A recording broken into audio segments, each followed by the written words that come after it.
실천의 가치와 윤리에 대해 공부를 하는 시간입니다. 교수님 수업 이전에 저기 뭐지? 쪽지를 받았거든요? 네. 그거 저 김종현 선생님하고 이렇게 수업 못 드시는 분들. 저도 왔던데요? 네. 그래서 제가 그걸 보낸다고 그 두 분만 보낸다고 보냈는데. 나 전화 드렸었어요. 네. 다 보내신 것 같습니다. 그것 때문에 전화 주실 분이 많으시네요. 그게 또 해당 안 되면 공부 더 열심히 하라고 사이버 수업 한 번 더 보면 점수를 더 주시려나 이렇게 아니, 저 생각하시면 진짜 더 봤습니다. 네? 올리시는 거 봤어요. 진짜 다시 들었어요. 그래서가 아니라 진짜로 들었어요. 네. 이거 해당 안 되면 신경 안 쓰셔도 됩니다. 어쨌든 다음부터는 더 조심해서 지금 할 때 더 조심해서 잘 체크해서 해당되시는 분한테만 보내드립니다. 다시 한번 체크하도록 하겠습니다. 네. 여러분들이 이제 공부하시면서 가치, 윤리 이런 것들은 많이 공부하셨을 것 같아요. 무슨 과목까지 하신 것 같아요? 사이버 공부에서? 실천론, 실천론, 실천기술론, 그 다음에 법제론, 에서도 가치와 윤리에 대해서 조금 일부 나오죠. 세 가지 과목에서 아마 공부를 다 하셨을 겁니다. 가치라는 게 뭘까요? 가치, value라고 영어로 표현을 하는데요. 가치란 뭘까? 그래서 오늘 여러분들이 이제 현장에서 나가시게 되면 가치가 뭔지, 윤리가 뭔지 현장에서의 어떤 그런 부분들, 윤리 원칙에 대해서도 한번 둘러보실 건데요. 이제 실제 현장에서 시스템으로 나갔을 때 기관에서 어떤 그 가치관이 부딪히는, 윤리관이 부딪히는 어떤 문제들이 경험을 하실 수 있을 거예요. 그다음에 또 하나 요즘 이제 가장 큰 문제가 되고 있는 게 사회적인 이슈가 되고 있는 것들이 이제 폭력에 관한 문제, 성폭력에 관한 문제, 직장 내 갑질에 관한 문제, 이런 부분들, 그 다음에 여러 가지 직장 내에서 생기는 다양한 문제들이 있어서 그런 부분들은 또 과연 우리가 어떻게 대응해야 하는 것이 옳을 거냐 하는 부분들이 생길 수 있습니다. 그 다음에 이제 여러분들은 이제 어느 정도 직장 생활도 하셨고 경험이 좀 다른 젊은 학생분들에 비해서는 좀 많다라고 느껴지는데 실제 아직 어린 학생들의 경우에는 현장 실습을 나갔을 때 현장에 계신 많은 직장 동료나 아니면 상사나 슈퍼바이저 분들에게 조용히 요새 흔히 하는 이야기인데 여러분들 가스라이팅 들어보셨어요? 네. 그런 어떤 상황을 의도치 않게 좀 겪게 되는 경우가 생길 수 있습니다. 그런 경우에는 만약에 어떻게 해야 될까요?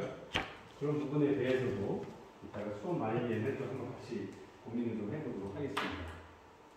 첫 번째가 가치죠, 가치. 우리가 그냥 흔히 가치라고 이야기를 많이 하고 가치가 뭔지 잘 아시죠? 가치는 이제 옳고 그름 이런 것들이죠. 가치는 개인적인 생각이에요. 그렇죠?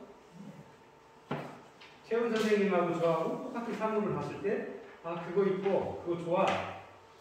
선생님하고 저하고 생각이 동일하지 않잖아요.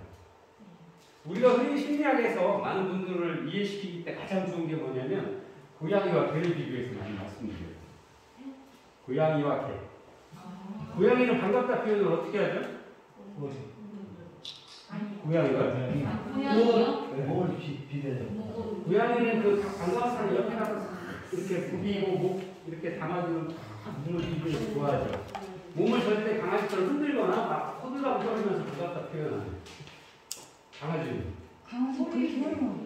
강아지 꼬리도 흔들고 막 엉덩이 치고 막 좋아서 척척 뛰죠.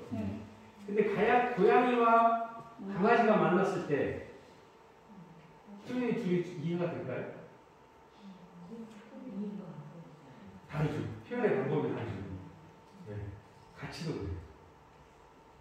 그리고 우리의 의사 표현 방식도 가치에서 파생되는 어떤 생각들 때문에 행동의 변화가 다르게 나타나죠. 행동의 양상이죠. 그래서 가치라고 하는 건 굉장히 주관적인 생각일 수 있고요. 다만 이제 옳고 그름, 좋음과 나쁨 이런 어떤 자기만의 어떤 생각들입니다. 근데 가치는 시대에 따라서 살아가는 환경에 따라서 또 바뀔 수 있어요. 사람에 따라서도 다르지만 살아가고 있는 시대나 환경에 따라서도 좋고 나쁨의 기준이 조금씩 변화가 있는 거예요. 그래서 어느 게 좋다? 어느 게 가치적으로 맞다? 아니면 내가 옳다라고 생각하니까 당신도 무조건 옳아야 돼? 라고 이렇게 이야기하는 건 가치적으로 좀 안 맞아요. 그래서 우리는 흔히 이 가치라고 하는 것들을 강요하는 과정에서 여러 가지 문제들이 생기죠. 그래서 이 가치와 규범과는 좀 다를 수 있다. 이렇게 이야기를 좀 해주셔야 될 것 같아요. 그래서 가치는 본인만의 사고방식이라고 생각을 하시는 게 가장 좋을 것 같아요. 무엇인가를 바라보았을 때, 내가 생각하는 어떤 객체를 바라보았을 때, 그것이 이쁜지, 내 마음에 드는지, 내 마음에 안 드는지, 개인적인 마음의 역동이에요.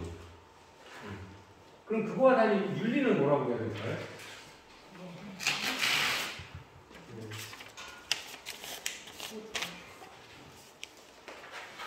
핵심적인 가치들은 이런 게 하고, 그러면 좀 가치를 먼저 한번 볼까요? 우리가 그 사회복지 실천에 있어서의 핵심 가치 한번 같이 읽어볼까요? 첫 번째 개인적 가치와 존엄성, 사람에 대한 존중, 개인의 변화 능력에 대한 가치 부여, 클라이언트의 자기 결정, 개인에게 장점을 실현할 기회를 제공하는 것, 개인이 보편적인 인간 요구를 충족시키고자 추구하는 것, 개인에게 인본적으로 충족을 위한 적당한 자원과 서비스를 제공하는 것, 클라이언트의 인파워먼트, 평등한 기회, 차별하지 않는 다양성에 대한 존중, 사회 변화와 사회 정의에 대한 헌신, 비밀 보장과 프라이버시, 전문적 지식과 기술을 다른 사람에게 전달하고자 하는 의지. 이것이 우리가 방금 전에 제가 잠깐 말씀드렸던 것들은 개인적인 차이가 있을 수 있다고 했잖아요.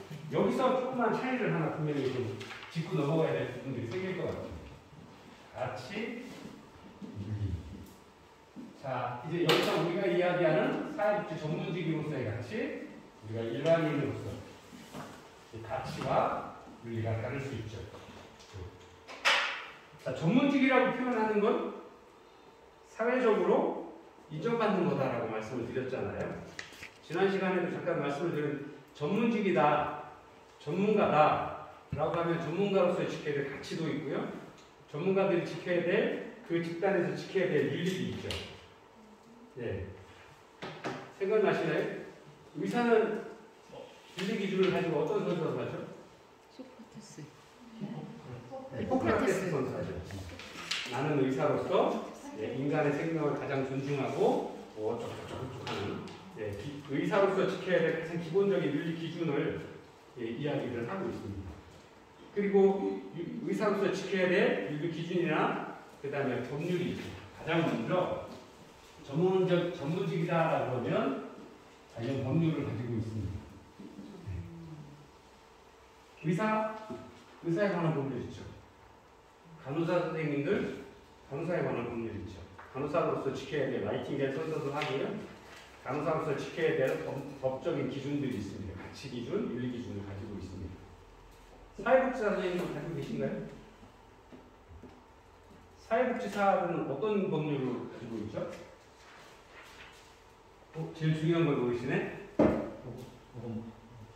보건복지부는 지난 시간에 잠깐 공부한 것처럼 헌법이 있고 법률이 있잖아요. 헌법에 정해져 있는 그 선언적인 어떤 이념들을 사회복지와 관련된 사회복지사업법에 관한 기준법이 있거든요. 그리고 사회복지사업법 안에 사회복지사라는 분들이 전문직으로서 어떠한 자격 기준을 갖는다. 그 다음에 그 자격 기준을 갖는 중에 현장 실습은 필수 과목이다. 기존에 이론으로 배웠던 것뿐만 아니라 현장에서의 경험들을 가지고 있어야만 전문가로서 인정을 할 수 있다는 게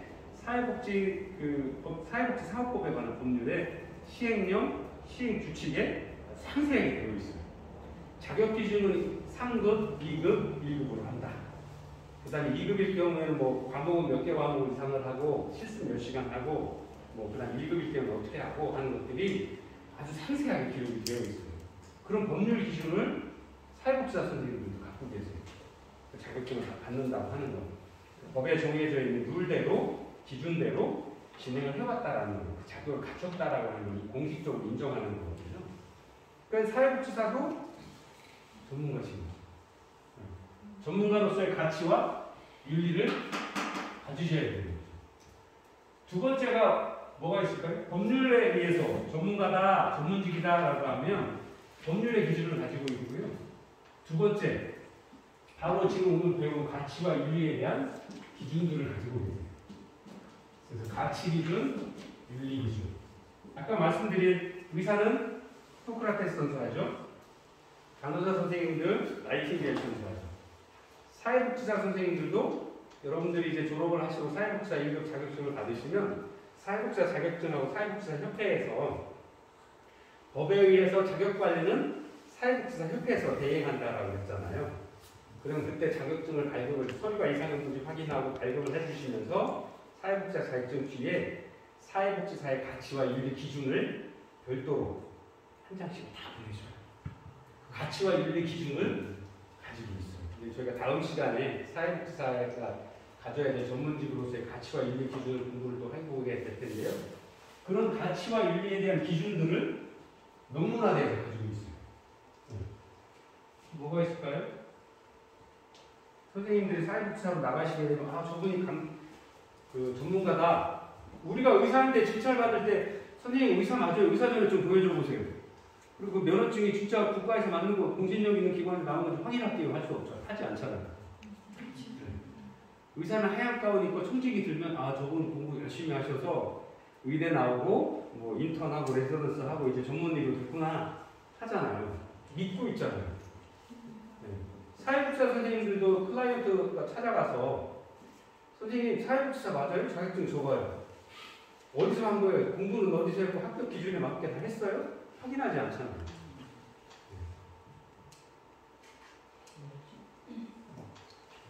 그런 것들이 바로 전문가로서의 권위를 가지게 되는 거죠. 이게 권위라고 하는 표현을 하는 게 권위가 무슨 뜻인지 아세요? 박채영 선생님? 권위. 영화시다 선생님 이해되세요? 권위. 영어로 오토리티라고 하거든요. 의사를 아까 말씀드린 자격증을 내놓고 의사는 의사니까 우리가 존중해 주는 거죠. 그 당연히 존중받아야 되는 어떤 그 기준들을 권위라고 이야기를 하거든요. 사회복지사 선생님도 클라이언트가 찾아가서 나를 분명히 도와줄 거다라는 것들을 무의식 중에 은연중에 알고 하는 거죠. 그래서 그분의 자격증을 따지거나 그분의 경험을 따지지 않고 자신의 이야기, 자신이 필요한 것들을 욕구를 이야기를 하게 되는 거죠. 그분이 사회복지사라는 걸 믿으니까. 사회적으로 인정받고 존중받는 직종이라는 걸 알고 있으니까. 그리고 나를 도와주는 일을 하는 사람이라는 걸 알고 있습니다.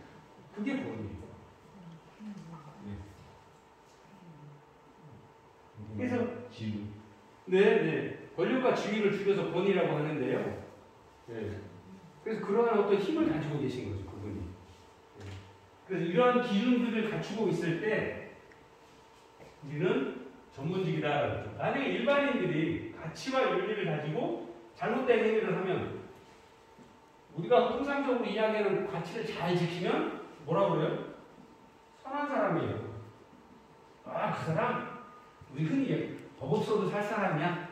우리 흔히 보통 이야기하죠. 한국에서는 그렇게 이야기하거든요. 얼마나 착한지 가치 기준을 잘 가지고 있는지 법이 없어도 잘 살아갈 거야. 누군가 문제 일으키지 않고 착한 일 하면서 그런 것들은 이제 보통의 일반 사람들이 가치의 기준을 가지고 행동을 하면 하죠. 근데 이 가치라고 하는 것에서 조금 더 나가는 건 뭐냐? 개인적인 어떤 판단의 기준, 생각의 기준이라고 하면 윤리라고 하는 건 행동의 기준이에요. 그래서 이 윤리적인 기준을 최소한의 윤리 기준을 정해놓은 게 법이에요. 근데 정말 웃긴 게 우리나라 그 지구상에 보면 우리가 그 법을 지난 시간에 잠깐 법이 뭔가 말씀을 드렸지만 법이라고 하는 건 크게 성문법, 불문법으로 나누거든요. 성문법은 뭐냐면 법전이 있어요. 그래서 1, 2, 3, 4 책으로 다 써서 이렇게 우리나라 법전 이만한 거 있죠. 법학 공부한 친구 이만한 책 하나 하자. 5년, 6년 막 이거 달달달 외워서 사법고시 보는 거잖아요. 법에 대해서 정리하는 책이 있어요. 이만큼만 굵은 책이. 예. 이 책이 있으면 성문법이라는 거예요. 왜? 문자로 만들어놨다. 성문법이. 근데 성문법이 없는 나라가 있어요. 어디가 없을까요? 법전이 없어요. 미국? 인류 최초의 법전이 함무라비 법전이라고 하잖아요. 예? 문명이 생겨서 사람은 이렇게 살아야 돼. 그다음에 뭐 남의 것을 탐한 자 손을 잘러 아니면 뭐 이런 가축을 훔쳐가면 가축으로 갚아 뭐 이런 거 했잖아요. 근데 그거를 문서로 안 써놓은 나라가 있어요. 우리가 가장 흔히 TV에서 보고 하는 나라. 미국? 북한? 아니요, 북한에 노동당국이 있어요. 영국이 없어요. 영국은 법전이 없어요. 거기 판례만 있지. 우리나라처럼 기본적으로 정한 헌법이나 법률에 대한 문서된 성문화된 기준이 없어요. 네. 그래서 거기는 불문법이라고 해요. 문서로 되어 있는 규정이 없어요. 네. 그럼 그래도 지켜지잖아요. 그동안에 판례가 있으려도 뭔가 기준이 있어. 예? 그러니까 판례가 있으려고 해도 뭔가 기준이 그렇죠. 그게 오랜 역사를 지나오면서 이렇게 가치에 대한 기준이 지켜지지 선한 사람만 사는 게 아니잖아요. 근데 이 사람들이 잘못을 저질렀을 때 어떠한 것들을 아주 오랜 역사로 해왔잖아요. 그런 판례를 계속 쌓아갖고 있어요. 그래서 예를 들어 네가 도둑질했어? 그럼 옛날에 손가락 잘랐는데 요새는 물건으로 배상해. 뭐 이런 식으로. 그럼 저희 나라처럼 몇 조 몇 항 이렇게 네, 정해져 그런 있는 거 게 아니고 네. 그리고 그러다 보니까 왜 영국이 다른 나라보다도 해가 지지 않는 우리나라만 영국을 잉글랜드라고 부르지 외국은 뭐라고 불러요? 대영제국이에요. 아직도 해가 지지 않는 나라예요. 그 시민의 의식이 그 어떤 지구상의 어떤 나라들도 자기네가 우수하다고 이야기를 해요. 교육을 두고. 성문법을 가진 나라가 많지 않아요. 우리나라 지구상에 200개 국가가 된다라고 하는데 성문법의 나라가 영국을 뺀 나머지 나라들은 다 법을 만들 수가 없어서 못 만드는 나라 서너 개 빼고는 우수한 선진 문화를 가지고 있으면서 불문법을 채택한 나라는 영국이 유일해요. 그만큼 자기네는 오랜 시간 역사적으로 기사가 무엇인지 알고 젠틀맨이 무엇인지 알고 남자들은 여성을 보호하고 가족을 보호한다는 어떤 의무에 대해서 다 우리 따라고 이야기해요.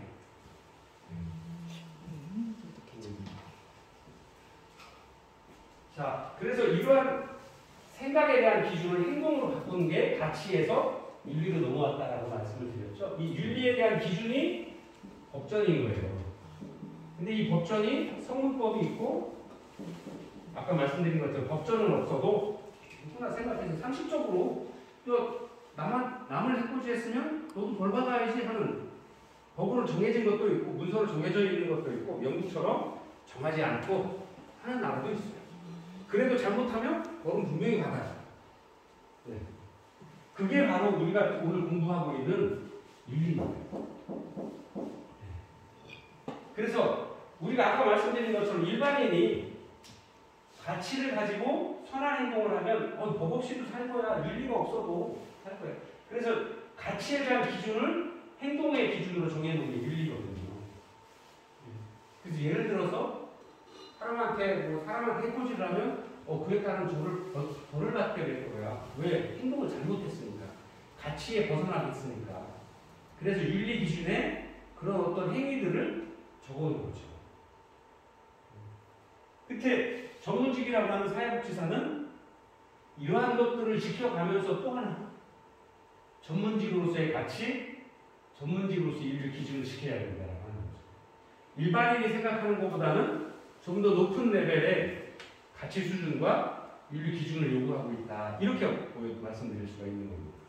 그래서 사회복지에서 이야기하는 가치 기준, 인류 기준이 중요하다. 전문가로서 꼭 가져야 될 소양이다라고 강조해서 말씀드리는 건 왜?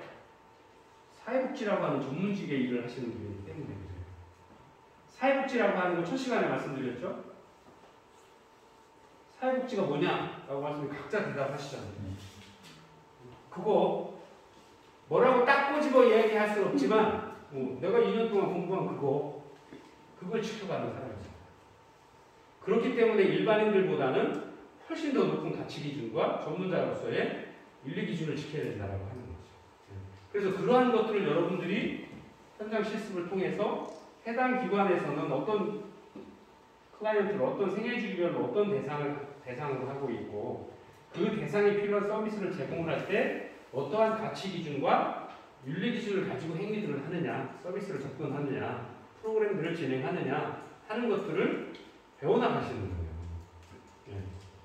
그래서 단순히 이제 그 실습을 하는 과정에서 물론 현장의 기관의 실습 지도자 선생님들도 굉장히 많은 고민을 통해서 지도를 열과 성의를 다해서 해주셔야 되는 거고요. 그렇지 않고 뭐 업무로서 그냥 뭐 이렇게 하세요 라고 하는 부분들과는 조금 좀 달라져야 될 부분들이 있는 거죠. 네. 그래서 그건 뭐 기관마다의 역량에 따라서 다를 수는 있지만 어쨌든 그런 부분들이 제일 중요한 부분이다라는 것들을 이해를 하시면 될 것 같고요.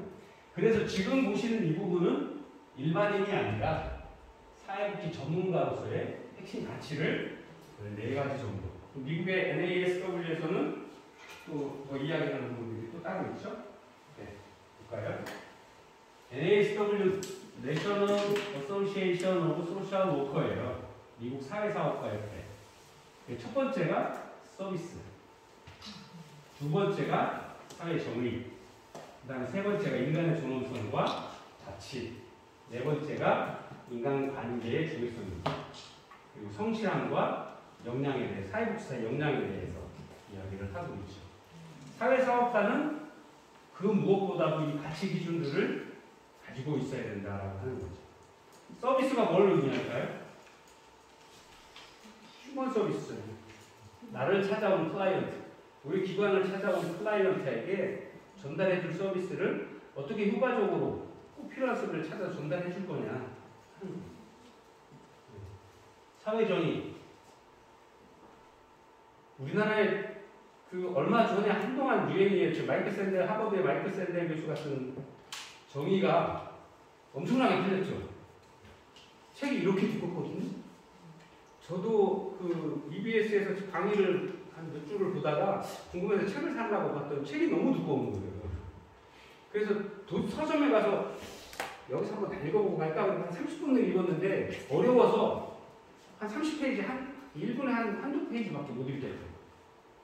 공리에 대해서 나오고 여러 가지 나오니까 생각도 해야 되고 해서 그래서 저는 야 이거 내가 사가지고 가면 집에 그냥 꽂아놓고 장식으로밖에 안 되겠다고 그냥 돈 아까워서 못 샀어요. 근데 우리나라에 100만 부가 넘게 팔렸어요. 밀리언셀러예요.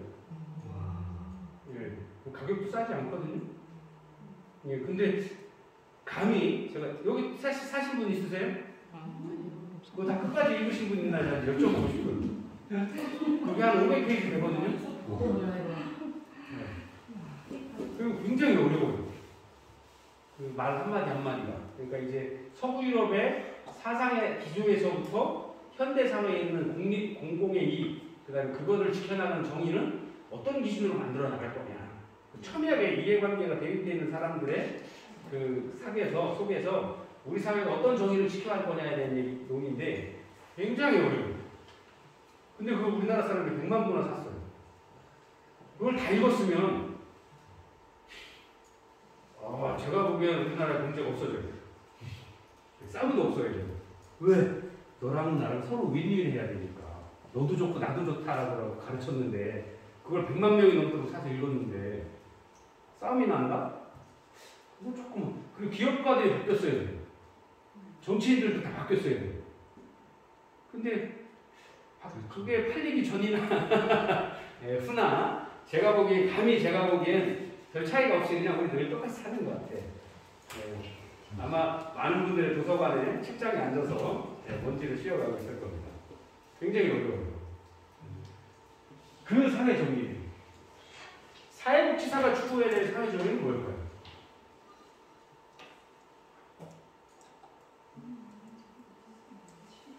네.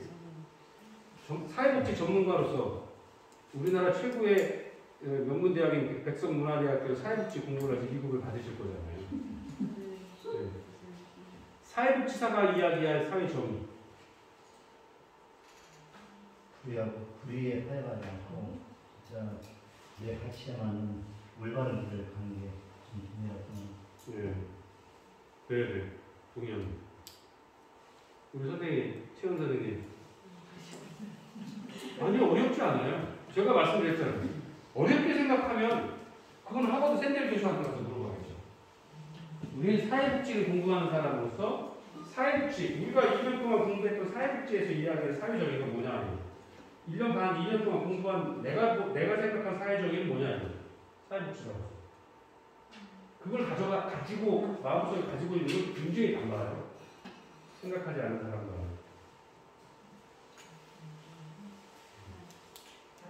문제 있을 때 해결 방법 찾아주는 그럼요. 그것도 될 수 있죠. 네. 우리 강지선 선생님. 네. 사회정의가 뭘까요? 사회복지사로서 2년 동안 공부하시면서 지금 느끼는 사회정의. 사회정의요?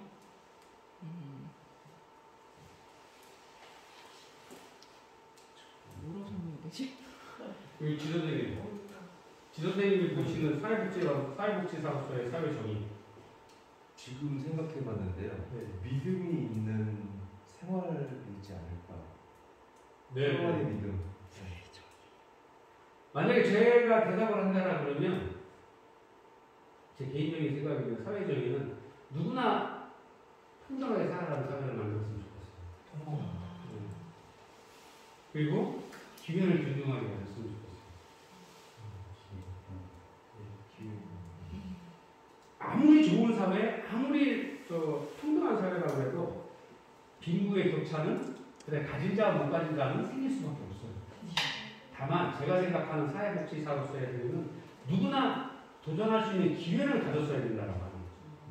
근데 문제는 그 기회조차 없이 빈부의 차이 속에서 그냥 그대로 세습돼서 살아가는 이거는 사회복지사로서 바라보기에 정의롭지 않다고 생각하는 거예요.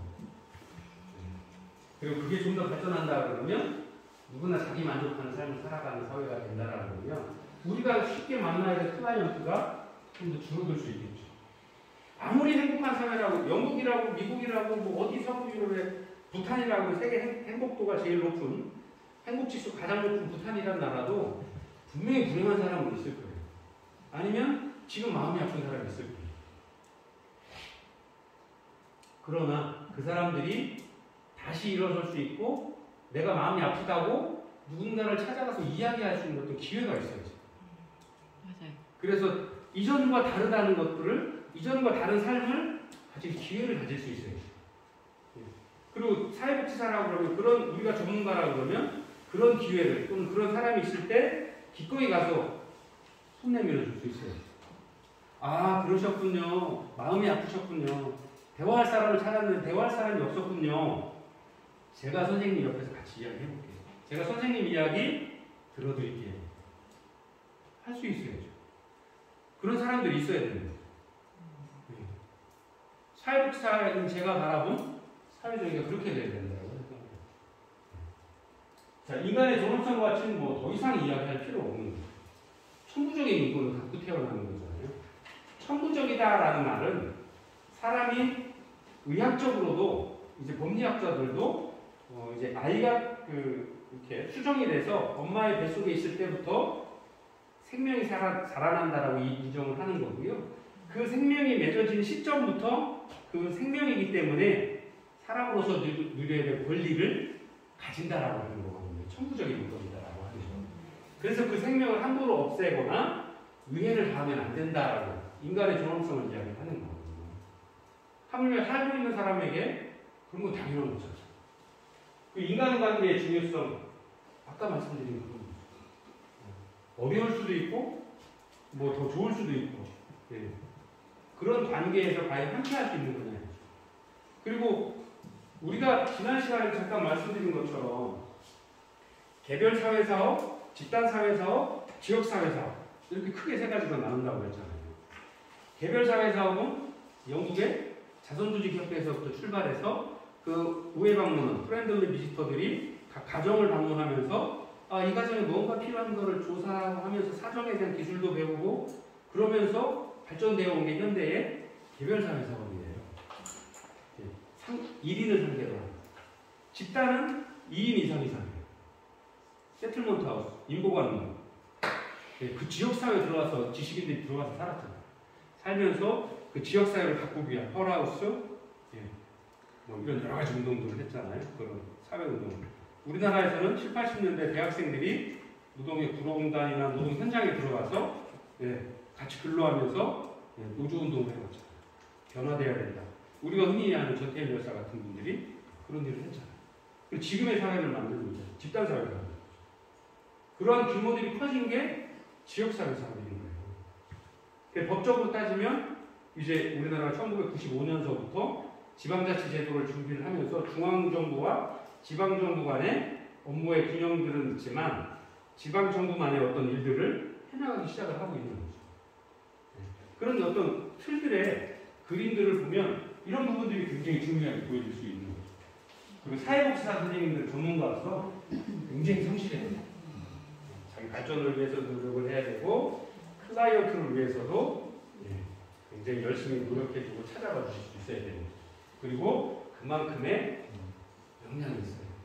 이 역량이라고 하는 건 전문가로서 자격을 갖출 때 대학 때 공부했을 때뿐만 아니라 그 후에도 변화되는 사회 환경에 맞춰서 또는 변화되는 법률에 맞춰서 지속적으로 공부하고 서로 살기 좋은 사회정의가 이루어질 수 있는 사회를 만들기 위한 노력들을 계속 해나가야 된다는 거예요. 이게 전문가, 전문 사회복지사로서의 가져야 될 전문적인 가치다라고 이야기를 하고 있는 거거든요.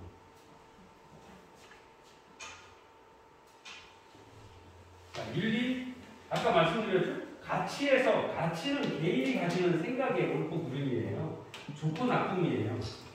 누구도 건드릴 수 없어요. 근데 우리 사회 혼자 살지 않잖아요. 제가 혼자 강의 녹음해서 혼자 떠들 때는 제 마음대로 해도 돼요. 예를 들어서 뭐 요만큼만 옷 입고 아래는 편한 자세로 녹음해도 모르시잖아요. 근데 예를 들어서 이렇게 대면 수업일 때 제가 온라인 수업 녹음했던 것처럼 요만큼만 가리고 뭐 아래 편한 데로 오면 윤리 안 맞죠. 예를 들어서 그렇게 생각하시는 게 좋다 이거죠. 가치는 개인적인 생각일 수 있어요. 근데 윤리는 사람들이 모두 함께 사는 우리 인류사회라고 하는 건 사회잖아요. 함께 어울려서 살잖아요. 그러다 보니까 관계가 생길 수밖에 없고 이 관계 속에서 지켜야 될 가장 기본적인 예절, 가장 기본적인 가치 그게 윤리인 거예요. 잘 되고 못 되고 무엇이 옳고 무엇이 그른지 가치 기준에서 가치를 잘못 가졌다 그래서 그 사람을 탓하지 않아요. 그 사람 벌 주지 않죠. 노란 거를 나는 파래라고 배웠어? 라고 하는 사람한테 야 아무들은 다 노란색인데 너는 왜 파란색이라고 그래? 너 예를 들어서 감옥 가 라고 안 하죠. 그럼 그 사람 생각일 뿐이니까 나랑 다르구나잖아요.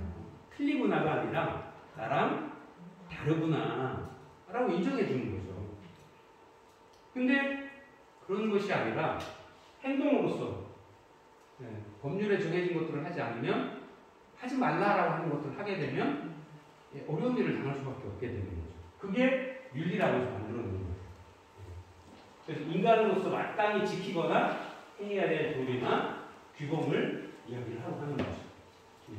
그래서 이런 것들 가치는 개인에 대해서 어떤 벌을 틀리다 다르다라고 해서 어떤 제재를 가하지 않지만 윤리는 사람 간에 지켜야 될 관계 속에서 지켜야 될 그 옳고 그름이기 때문에 지키지 않으면 그거에 대한 반드시 반대 극보가 있어요. 제재를 가하게 돼 있어요. 왜? 그렇지 않으면 누구나 그럴 수 있거든요. 이렇게 해도 되는구나. 이것이 우리 사회에 통용되는구나 하게 되면 사회에 아니 인간 관계에 있어서의 기본적인 어떤 예절이나 기본적인 어떤 가치관, 룰들이 혼란스러워지니까 그 혼란을 예방할 필요가 있는 거죠. 그래서 가치라고 하는 것은 반드시 지켜야 되는 거예요. 어떻게 이야기하면. 네. 그래서 이 윤리라고 하는 건 아까 말씀드린 것처럼 가치에서 파생돼서 넘어오는 거예요. 이 가치가 없다라고 그러면 윤리가 생존해내서 파생돼서 발생될 수가 없게 되는 거죠. 그래서 이러한 윤리라고 하는 것은 아까도 말씀드린 것처럼 전문직으로서 사회복지 전문가로서의 가치, 그다음에 사회복지 전문가로서의 지켜야 될 윤리가 있는 거죠. 일반인들보다는 훨씬 더 고차원적인 수준 높은 윤리 기준들을 요구를 할 수밖에 없게 되는 겁니다. 그래서 전문적인 윤리강령이라고 하는 것은 전문적 실무자에게 기대되는 윤리적 행동을 규명하고 기술하는 설명하는 것이다. 이렇게 말씀을 드릴 수가 있습니다. 자, 이 사회복지 윤리혁명이 모든 전문직들은 다 가지고 있다라고 말씀드렸잖아요. 의사도 가지고 계시고, 뭐 간호사 선생님들도 다 가지고 계시고, 또 법률 기준으로 하는 변호사나 판사나 검사, 그다음 행정을 담당하시는 분, 행정부시 통과하신 분들도 다 공무원들 보면 여러분들 보셨나요? 공무원 수첩에 보시면 공무원 윤리 기준과 윤리 강령이 있어요. 그다음에 공무원의 윤리 준칙이 있어요. 그게 바로 이런 부분입니다. 나는 공무원이기 때문에 국민을 위해서 봉사해야 되고 국민을 위해서 하는 행사를 진행함에 있어서 무사공평하게 개인적인 사심이 없이 누구에게나 공평하게 일을 처리해야 된다는 그런 기준들을 정해서 약 한 10몇 개를 가지고 있어요. 그런 것처럼 사회복지에서도 우리 사회복지에서도 이런 기준들을 가지고 있고요.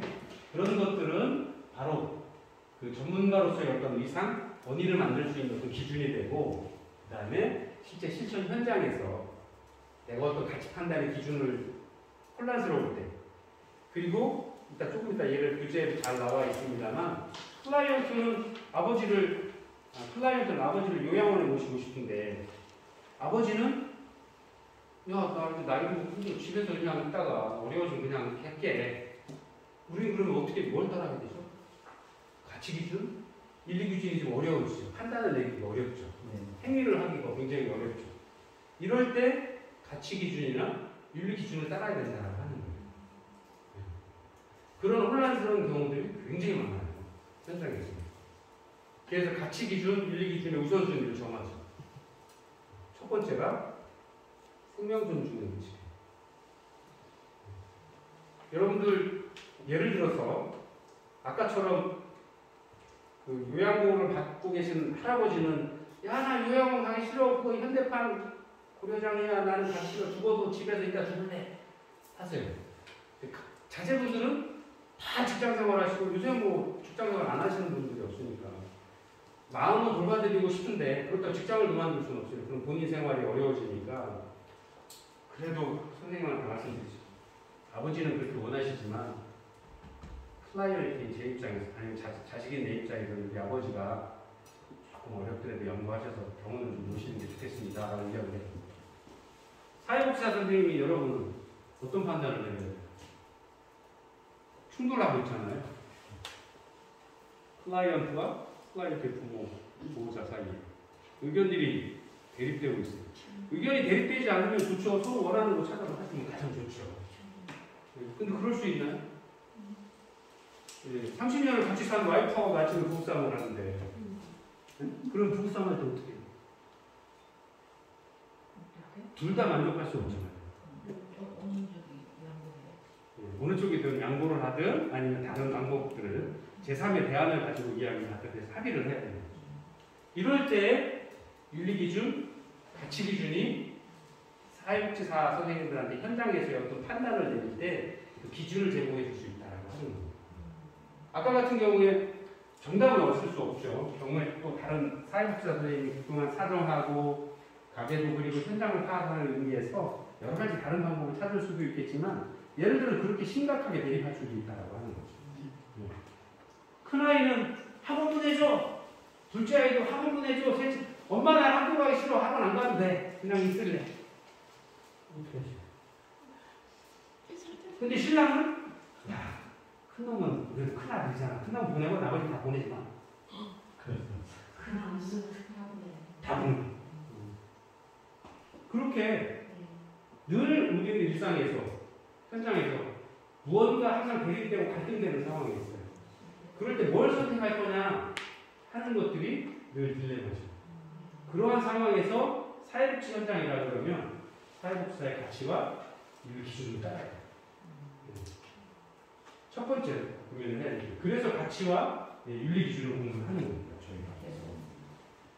자, 그래서 이러한 윤리 강령은 자 같이 속으로 한번 따라 읽어보실까요? 사회복지 실천 현장에서 윤리적 갈등이 생겼을 때 지침과 원칙을 제공한다. 자기 규제를 통해서 클라이언트를 보호한다. 스스로 자기 규제를 가짐으로써 사회복지 전문직의 전문성을 확보하고 외부 통제로부터 전문직을 보호한다. 일반 대중에게 전문가로서의 사회복지 기본 업무와 자세를 알리는 1차적 수단으로 기능한다. 선서적 사회복지 전문가의 윤리적 민감성을 보양하고 윤리적으로 보장시킨다. 요즘에 이제 우리 사회에서 천안이라는 사회에서 지역사회 아동학대가 어떤 심각한 문제로 나오죠. 뭐 이렇게 백석동에서는 뭐 여행 가방에 아이를 이렇게 잘못해서 이렇게 잘못된 생명을 잃는 사고도 생겼고요. 또 얼마 전에 여기 저 아동 보육시설에서 아이 학대로 해서 이제 신문에도 나오기도 하고. 여러분들은 이제 사회복지를 공부를 하시고 그렇기 때문에 신고 의무자 교육, 신고 의무 대상이신 건 아시죠? 네. 만약에 이런 어떤 전문가로서의 어떤 공부를 하지 않으신 일반인이었다면, 그거는 그 본인의 가치 판단이 따르는 윤리 기준이 따르는 거죠. 그러나 통상적인 사람이라 그러면 전문가의 어떤 가치 기준의 윤리 기준을 떠나서도 누군가 옆집에 옛날에는 옆집에 뭐 이렇게 무슨 일이 나든 또 신경 거의 안 썼지만 지금은 그렇지 않잖아요. 세상이 바뀌었잖아요. 지금 꽃으로도 아이를 때리지 못하게 되는 이런 시국에 아이의 어떤 비명이나 어떤 구타나 이런 어떤 학대에 관한 정황이 생긴다라고 그러면 지금은 가치 기준이나 윤리 기준이 바뀌어서 바로 112에 신고해서 바로 즉각 보호 조치하고 분리 조치하고 다 적법한 절차를 거치도록 하고 있죠. 이러한 가치와 윤리 기준은 시대에 따라서 상황에 따라서 고정되어 있지 않아요. 변해요. 예. 그러나 전문직으로서의 가치와 윤리 기준에서 거의 변하지 않는 것들이 이렇게 일반적인 어떤 규정으로 만들어놓은 거예요. 그래서 1 더하기 1은 이게 아니라 이럴 경우에 이러한 기준을 가지고 해야 됩니다. 라고 어떤 윤리적 기준, 또는 가치적 기준을 선언적인 어떤 의미로 이렇게 하는 거죠. 그래서 아까 말씀드린 것처럼 우리가 사회복지 현장에서 아니면 일상에서 늘 갈등 상황을 만날 수 있고 이러한 딜레마 상황일 때 어떤 판단을 하느냐 하는 것들은 같은 사회복지 전문가라고 해도 다 틀려요. 네. 왜? 일일이 하나씩을 한 게 아니라 우선순위를 정해준 것 뿐이지 그리고 어느 게 꼭 100점이다라고 하는 것들은 없잖아요. 네. 그리고 해당 사회복지사 선생님이 클라이언트와 가계부도 그려보시고 오랜 시간 사정도 하고 라포 형성을 하는 과정에서 알게되어 있는 여러 가지 다양한 그 환경적인 조건들을 고루 검토를 해서 그 중에서 실천 가능하고 실현 가능한 어떤 선택을 하시게 되는 거잖아요. 그러다 보니까 클라이언트를 바라보는 시각도 다를 수 있고 선택의 폭도, 선택의 방법도 바뀔 수는 있어요. 다만 그러기 전에 바로 이러한 어떤 기준들, 원칙들을 한번 생각을 해봐야 된다라는 것에서 사회복지 가치가 또 윤리가 굉장히 중요하다 이렇게 말씀을 드릴 수 있습니다. 자, 사회복지 실천에서의 윤리 원칙입니다. 4가지 정도를 이야기하는데요. 첫 번째가 자기결정입니다. 스스로 클라이언트가 예를 들어 사회복지사 선생님은 제가 그 상담을 하고 있으니까 제가 말씀드렸죠. 클라이언트가 문 열고 들어와서 안녕하세요 하고 여기 앉으세요. 그래서 한 10분 딱 들어봐. 아 선생님 어떻게 오셨어요? 아 제가 지금 집에 아이들은 있는데 오늘 쌀이 떨어져서 아 됐어요. 내가 알아서 오늘 쌀 줄 테니까 쌀 가져가서 먹고 쉬어요. 이게 자기 결정이 아니에요.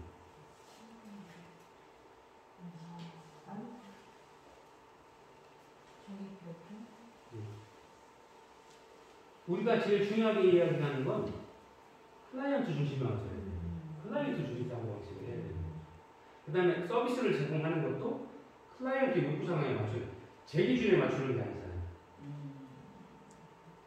그것이 자기 결정이라는 거야? 잘못됐다라는 거예요. 자기 결정이 잘못됐다는 거죠.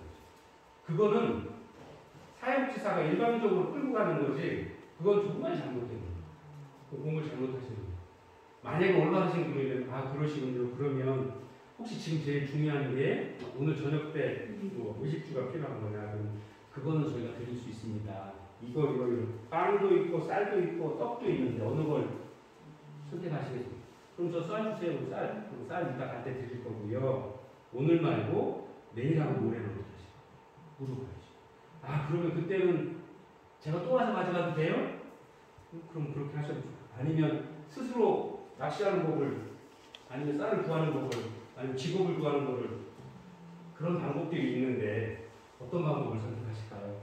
아직 잘 모르니까 선생님이 상황에서 가장 좋은 방법은 어떤 방법일까요? 여쭤보는 거예요. 저희는 대화를 통해서 질문을 던지고 그 사람이 생각을 하게 하는 거지 우리가 답을 정해서 1번 고르세요, 2번 고르세요 하는 건 자기 결정이 아니에요. 그래서 클라이언트가 스스로 여기 셀프 디터미네이션이거든요. 나의 상황에 고려를 해서 내가 다양한 선택 조건들 중에 하나를 내가 고르는 거예요. 사회복지사 선생님이나 다른 분들은 아 선생님 그동안은 이런 게 있는 걸 모르셨으니까 오늘 저녁 때 먹을 게 그동안은 늘 쌀밥만 먹어서 쌀밥만 있는 줄 알아요. 떡도 있고요, 햄버거도 있고요, 뭐 라면도 있고요, 국수도 있고요, 냉면도 있고 많아요. 쭉 알려드립니다. 그 중에서 뭐 고르세요. 골라 드세요. 이거는 단백질 함량이 높고요. 이거는 배가 금방 국수를 먹으면 금방 배가 꺼질 것 같고요. 이렇게까지 알려드리는 거예요. 최종 메뉴는 누가? 그게 자기 결정이에요. 이렇게 말씀드리니까 좀 또 누구나 하는 거죠 하실 수 있는데 실제 현장에서는 그렇지는 않겠죠. 다양한 이야기들을 해요. 근데 지금 말씀드린 것처럼 상담을 좀 빨리 끝내고 뭐 좀 하면 이제 자기가 정해줘 버립니다. 이렇게 하시고요, 저렇게 하시고요, 저렇게 하세요. 그럼 지금 문제 해결될 거예요. 라고 이야기해요. 그러면 단기간에 변화된 모습을 보일 수 있어요. 그러나 우리가 인생을 1년 하루 살고 마는 게 아니잖아요. 앞으로 1년 후에, 2년 후에 그 사람의 진정 변화된 모습을 원한다라면 스스로 결정하고 스스로 변화의 선택에 스스로 참여할 수 있게 해줘요. 그 가장 기본이 되는 게 자기 결정이에요. 자기의 진로를 자기의 조건들을 맞춰서 자기가 선택할 수 있도록 해줘야 돼요. 그때까지는 그런 조건들이 있습니다라고 하고 사회복지사 선생님이 기다려주셔요. 똑같아요. 집안의 부모님과 똑같아요. 여러분들이 어떤 인생의 결정을 하실 때 아버지가 야 임마 이렇게 해야 돼 라고 결정을 하는 것도 많았겠지만 그렇지 않고 그냥 기다려주는 거거든요. 학교 가서 오면 누구랑 뭐 여러 가지 하면 늘 집으로 돌아와 엄마 아빠가 기다릴 거야. 너 힘들면 집으로 와. 집에서 쉬고 다시 충전해서 내일 또 나가서 하면 돼. 용기나게 등 두드려주고 배고플 때 밥 먹여주고 편하게 잠자고 다음날 또 나갈 수 있게. 그 집 같은 부모 같은 역할이 사회복지사, 전문가의 사회복지사가 할 일이고요. 그걸 옳지 안 옳지 결정하는 건 클라이언트가. 그런 어떤 윤리 기준의 첫 번째가 바로 자기 결정입니다. 두 번째는 고지된 동의라고 하는 건 알려줘야 된다는 거예요. 그리고 그분이 클라이언트가 나와 제가 어떤 서비스를 제공을 해드리려고 하는데 이걸 해도 될까요? 말까요? 동의를 얻어야 된다는 하는 거죠. 그래야 스스로 더 참여도 하고 변화의 노력에 한 발짝 더 올 수 있는 거예요. 그리고 이 자기결정과 고지된 동의라고 하는 건 방금 전에 보셨던 NASW에서 보셨던 empowerment. empowerment가 뭐냐면 역량 강화죠. 역량 강화. 스스로 누구나 역량은 있어요. 근데 내가 기회가 없어서 아니면 참여한 경험이 없어서 나한테 그런 힘이 있는 줄 모르는 것 뿐이지 누구나 내면에 힘이 있어요. 그 내면의 힘을 끌어내서 자신의 변화를 위해서 사용할 수 있도록 해주는 것. 이게 바로 이 자기결정과 구체된 동의에서 시작을 하는 거예요. 나의 변화를 시작하는데 본인 동의도 하고 스스로 결정해서 아 그래 내가 이제 좀 바뀌어야지. 그동안은 몰라서 못했고 아니면 기회가 없었는데 이번에 기회가 온 것 같아. 내가 이번에 힘내서 끝까지 나가야지 하는 그 시작이 바로 이런 자기결정과 구체된 동의예요. 자, 세 번째 전문적 경계라고 하는데요. 클라이언트와 사회복지사 선생님 간에 보이지 않는 관계가 있어요. 우리 보통 이야기해서 너무 멀리 할 필요도 없고 너무 가까이 할 필요도 없어. 불가원 불가능 이야기하죠. 어떨 때? 정치인들과 이야기할 때. 너무 가까이 있으면 무슨 정치꾼처럼 보이고 또 멀리 있으면 아닌 것처럼 보이니까 적당한 관계를 유지하라고 하죠. 이 적당한 관계를 유지하고 조금 넘어가면 썸 타는 거죠. 이해 그렇게 하니까 이해. 썸 타기 직전이 전문적 경계를 가지는 거예요. 썸을 타서 거기서 좀 넘어가면 사귀는 관계가 되는 거고, 요 다음이 썸, 그 다음에 사귀는 관계, 연인이 되는 관계. 썸 타면 안 돼요. 클라이언트와 사회복지사 선생님은 썸 타면 안 돼요. 이해되셨어요? 네. 전문가로서 클라이언트를 도와주고 그 사람의 선택을 아니면 그 사람에게 기회를 주는 것 뿐이지 그 사람과의 관계를 가지고 이렇게 썸을 타서 이렇게 내가 조정하려고 하거나 내가 원하는 방향으로 끌려고 하는 것들은 잘못된 거예요. 윤리 기준에 맞지 않아요.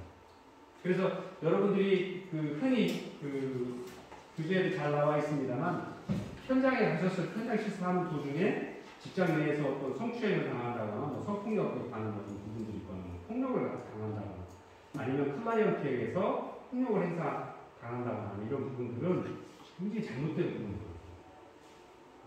그래서 그런 일이 생기기 전에 전문적인 나는 전문가로서 사회복지 전문가로서의 지켜야 될 선 이런 것들을 가져야 돼요. 그 다음에 비밀 보장이죠. 마지막. 내가 클라이언트에 대해서 알게 되는 것들은 지켜줘야 돼요. 우리 이 현장 안에서 내가 업무를 보는 이 현장 안에서는 해당 클라이언트와 비밀을 공유하지만 이 공간을 벗어나면 그분에 대한 것들은 다 감춰져 있어야 돼요. 왜? 그렇지 않으면 그 클라이언트가 저에게 그분의 마음속에 있는 깊은 이야기들, 납부 형성이 되지 않겠죠. 납부 형성이 된 후에 자기의 어떤 어려운 부분들이나 실제 도움을 받기 위해서 실제 상황을 그대로 있는 대로 얘기를 했는데 그게 밖으로 나간다라 그러면 그분의 프라이버시도 침해될 수 있고 그분이 자존감이 낮아질 수밖에 없게 되는 거죠. 누군가에게 이야기하고 싶지 않은 부분들이 공개됨으로써 개인에게 피해를 줄 수도 있거든요. 그래서 이러한 비밀 보장이 좀 지켜져야 된다. 그래서 실천 현장에서 가장 중요한 원칙이 뭐냐면 자기결정, 구체된 동의, 전문적인 경계, 그리고 비밀 보장이 이루어져야 된다라고 이렇게 이야기를 하는 거예요. 제가 2시 10분까지인가요? 20분까지죠. 네. 제가 한 3분 여러분 쉬셨다가 나머지 20분 할게요. 네.